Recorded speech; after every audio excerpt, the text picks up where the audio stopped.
आणि सावित्रीबाई फुले यांनी आपल्या जीवनात आणलेला हा महत्वाचा म्हणजे आपल्या अतिशय महत्वाचाच दिवस आहे.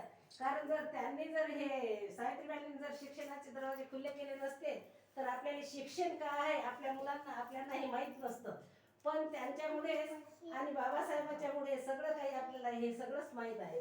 आणि ज्यावेळेस रामजी सैन्यातून 1884 साली सेनावृत्त झाले आणि ते साताऱ्याला राहायला गेले, त्यावेळेस साताऱ्याच्या जुन्या राजवाड्यात बाबासाहेबांनी या 7 नोव्हेंबरला शाळेत पहिला प्रवेश केला.